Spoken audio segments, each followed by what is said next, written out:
अ, सभी को नमस्ते और जोहार और मैं पुनः आप सभी का स्वागत करता हूँ आज एक नए सत्र में। विगत 2 बार के सत्र में हमने बात किया है कि बच्चों को लेकर के किस प्रकार हम उनको स्टिमुलेट करें उनके लाइफ के ग्रोथ के लिए। और विगत 2 सप्ताह में मैंने बात किया था, एक तो पहला 0 से 3 माह के बच्चों के लिए कि उनमें हम क्या स्टिमुलेशन एक्टिविटी करें। उसके बाद मैंने बात किया था कि जो हमारा बच्चा 4 to 6 मंथ का, उसके लिए हम क्या करें। और आज जो हम बात करेंगे वो हमारा बच्चा जिसका हम लोग बात करेंगे 7th month, 8th month and 9 month का। तो आइए शुरुआत करते हैं। तो 7 मंथ के लिए जो आप एक्टिविटी आप देखना चाह रहे हैं, समझना चाह रहे हैं, वो ये है। सबसे पहले एक इम्पोर्टेंट है कि इसका नाम दिया गया है यहाँ पे, पी के बू विथ बेबी। अर्थात एक एक तरह का एक आवाज बोल सकते हैं, एक तरह का एक स्वर बोल सकते हैं, जिसके माध्यम से बच्चे को आप अट्रैक्ट करवाएंगे अपनी ओर। जैसे कि आप देख रहे हैं पिक्चर में भी, जो मम्मी है मान लीजिए बच्चे की, अगर तो वो क्या कर रही है, अपने चेहरे को ढक ले रही है ऐसे करके। तो क्या हो रहा है कि, और वो कुछ बोल रही है कि where is mummy, where is mummy. तो बच्चा क्या करेगा, उसकी आवाजों को सुनेगा और वो एक तो देखने की तरफ, उनकी तरफ कोशिश करेगा कि अपनी मम्मी की तरफ, कि मेरी मम्मी कहाँ है। और साथ ही साथ जब ये आप मान लीजिए बच्चा देख लेगा, तो आप और उसको बोल सकते हैं कि हाँ मैं यहाँ हूँ। और एक प्रकार की जो हंसी है वो बच्चे के चेहरे पर आएगी ही आएगी, साथ ही साथ आपके चेहरे पर भी आएगी, as a parents, as a mother, as a father. तो आप भी बच्चे को इस तरह से एक सेंस ऑफ जो ऑब्जेक्ट है वो भी महसूस होगा बच्चे को। और साथ ही साथ उनका जो विजुअल ट्रैकिंग है, जो आंखों से देखने की जो उनकी ट्रैकिंग शक्ति है, वो इम्पोर्टेंट हमारा बनेगा। उसके बाद दूसरा जो हमारा इम्पोर्टेंट टास्क है इस 7 मंथ के बच्चे के लिए, वो है reaching out to the ball. अर्थात इसमें क्या है कि हमें कोई बॉल को मान लीजिए लेकर के हाथ में, और बच्चे के जिधर बच्चा का सोया हुआ मान लीजिए अगर है, तो बच्चे के इधर उधर इधर उधर, इस प्रकार हम बच्चे के आसपास बॉल को लेके जाएंगे। और हम वो बॉल थोड़ा सॉफ्ट होगा और जेंटली उसको मूव करेंगे इधर से उधर, लेफ्ट टू रिच। तो बच्चा क्या होगा, हर तरफ देखने की कोशिश करेगा। और उसका जो स्किल्स जो है, उसका जो ग्रास्पिंग मूवमेंट है बच्चे का, समझने का जो है, वो समझने की कोशिश करेगा कि हम कहाँ पे देख पाए, किधर हम देख पाए। और इवन आप ये भी कर सकते हैं, कभी कभी उस बॉल को छोड़ दीजिए वहीं पे। तो क्या होगा, बच्चा उस चीज को छूने की कोशिश करेगा। जब छूने की कोशिश करेगा, एक सेंस ऑफ फीलिंग होगा, और उससे एक मोटर डेवलपमेंट भी होगा, बच्चे का जो मोटर स्किल्स डेवलपमेंट वो भी उससे होगा, और वो अच्छा महसूस करेगा। तीसरा जो एक इम्पोर्टेंट इसमें है वो है लिप मूवमेंट। अर्थात हमारा जो अ, होठ है उसको हम कैसे ये कर पाए, मतलब स्टिमुलेट कर पाए उसके माध्यम से। तो आप ये देख सकते हैं कि जैसे बच्चे का जी हमारे लिए ज़रूरत है कि इस तरह अलग अलग आवाज़, जैसे कि बच्चा सुनने को भी लालायित रहता है, और वो खुद बोलता भी है। चूंकि वो खुद बोलता है तो लगता है कि उसको दूसरे लिए जो लोग और लोग बोल रहे हैं, तो एक रिलेशनशिप समझता है। तो आप देख सकते हैं इस प्रकार यहाँ पे कि आप अपने जो चिल बच्चे के जो फिंगर है उसको अपने आप होठों पे उसको लगा सकते हैं। तो क्या होगा कि उसको समझ में आएगा कि उसका मूवमेंट कहाँ पर है, कहाँ पे होठ थोड़ा अलग रुखड़ापन हो सकता है, कहाँ सॉफ्ट हो सकता है। तो एक जो अंडरस्टैंडिंग है, सेंसरी अवेयरनेस जो बोल सकते हैं, कि उसका जो होगा वो डेवलप हो पाएगा। दूसरा चीज़ है कि जो हमारा जो रिलेशनशिप है केयर गिवर और बच्चे का, वो स्ट्रॉन्ग एक डेवलप हो पाएगा। और कई सारे जब साउंड जब हमारे जब इस तरह का करते हैं, तो एक प्लेफुल इन्वायरमेंट बनता है, प्लेफुल एक्सपीरियंस बनता है बच्चे के लिए, तो वो बच्चे को स्टिमुलेट करने में काफ़ी मदद करता है।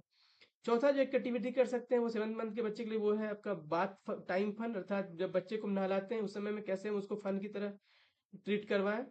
तो उदाहरण के लिए आप इसके लिए आपको जो मटेरियल की जरूरत पड़ेगी, तो वो है एक प्लास्टिक कंटेनर, जिसको हम लोग बड़ा समझ सकते हैं, बड़ा, जिसमें कि एक पानी भर सकते हैं। उस बच्चे को आप वहां पे बैठा दीजिए, या उसको बैठाने के बाद आप बोल सकते हैं कि अभी जो है पूरा पानी भरा हुआ है।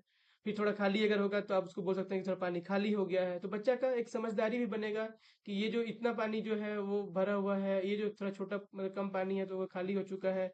किसको फुलनेस बोलेंगे, किसको इम्पटीनेस बोलेंगे, और उसका जो सेंसरी एक्सपीरियंस जो है वो होगा।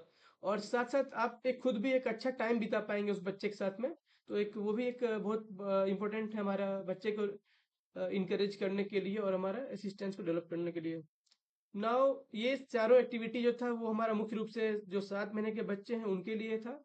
अब मैं बात करूंगा आपसे एक अलग एक्सपीरियंस के लिए, मैं जिसमें बात करूंगा 8 मंथ के लिए। तो आइए इसमें देखें हम 8 मंथ में क्या कर सकते हैं। यहाँ भी आपको 4 गतिविधियां दी गई है उदाहरण के तौर पे। तो आइए मैं एक एक करके थोड़ा डिस्कस कर लूँ आप लोगों के साथ में। तो पहला तो ये है कि लोकेटिंग द साउंड। अर्थात जैसे कि कोई भी साउंड को लोकेट करना, उसको समझ पाना। तो आप कई बार देखे होंगे कि बच्चे के पास एक छोटा झुनझुना हम लोग बच्चे में खिलाते रहते थे, झुनझुन झुनझुन करके आवाज करता था। या नहीं, अगर वैसा नहीं है तो आपके पास कोई प्लेट अगर है, कोई कप है, कोई ग्लास है, तो वो भी इस्तेमाल कर सकते हैं इस गतिविधि को करने के लिए।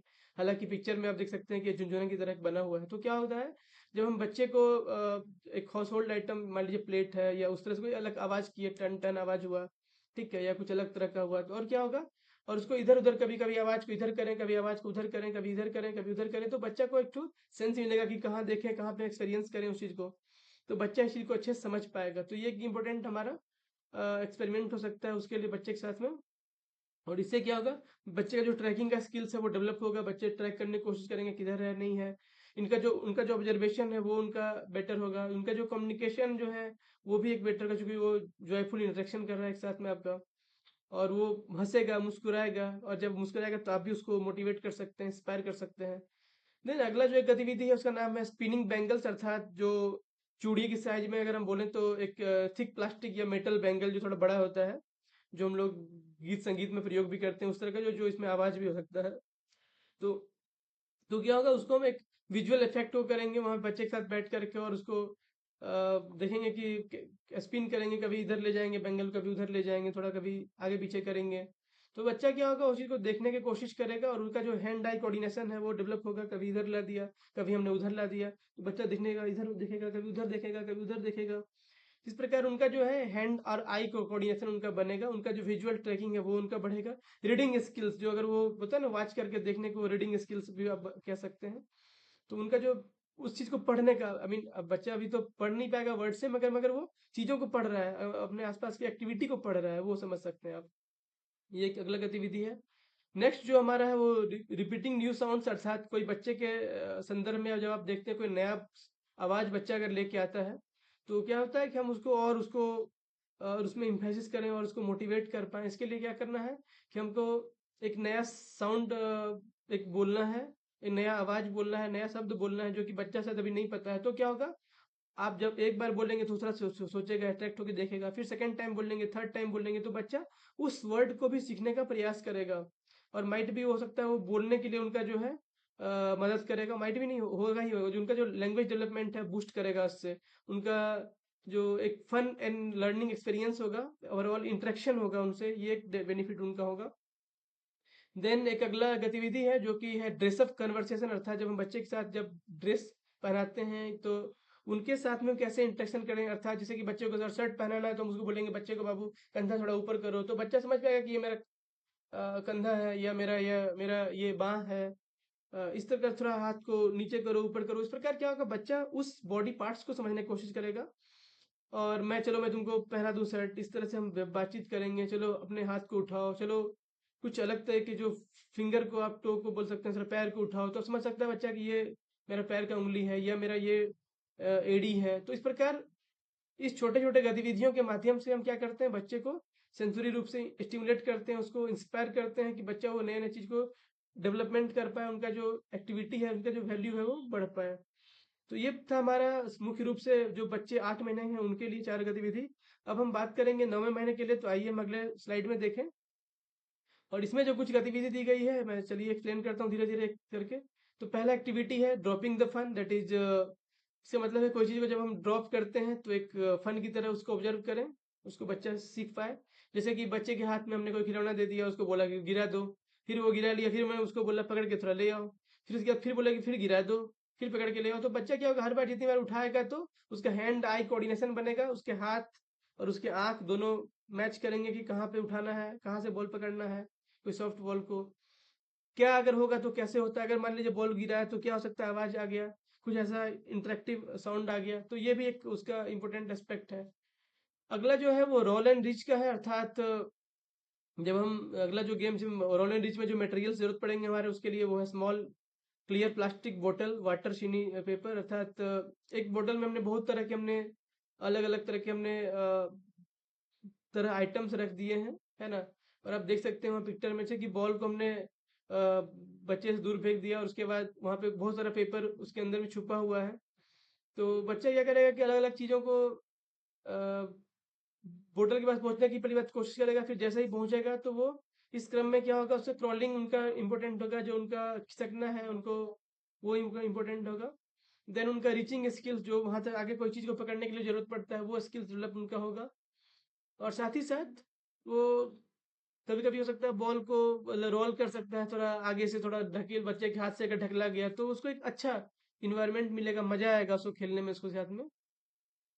जो अगला गतिविधि है वो है action word and action sound, अर्थात अपने बच्चे के साथ जब आप कुछ ऐसा सॉफ्ट चीज जो लेकर के बैठ सकते हैं, जिस प्रकार मान लीजिए कोई सॉफ्ट बॉल है या कुछ इस प्रकार की खिलौना जो बहुत सॉफ्ट हो, तो हम क्या कर सकते हैं, उसको कोई चीज को आवाज कर सकते हैं। और जैसे कि छुप छुप छुप छुप चलती ट्रेन को, इस तरह से हमने अगर बता दिया कोई खेल को करते हुए, छुप छुप छुप छुप गाड़ी आई, इस प्रकार हमने कुछ ये किया। और हम एक अगर हम दिखा पाए कि ये गाड़ी का एक आवाज कैसा होता है, वो बच्चा महसूस कर पाएगा, या ट्रेन का आवाज कैसा महसूस करता है। तो इस प्रकार के अगर अलग अलग आइटम से अलग अलग तरह का साउंड को हम ये कर सकते हैं, और उससे कुछ एक्शन वर्ड को जोड़ सकते हैं। अगर कोई बर्तन गिर रहा है तो क्या आवाज हो रहा है, उसका एक अलग आवाज होगा, टन टन टन हो सकता है, आवाज कर सकता है। तो बच्चे का क्या होगा, इसका सेंसरी एक्सप्लोरेशन बढ़ेगा, और उसका लैंग्वेज डेवलपमेंट हो पाएगा, अलग अलग तरह का जो भाषा, अलग अलग तरह का जो साउंड है उसके बारे में समझ उसकी बढ़ेगी। अगला जो है वो हमारा है मील टाइम कन्वर्सेशन, अर्थात बच्चे के जब साथ हम खाना खाते हैं, वो एक बहुत महत्वपूर्ण समय होता है।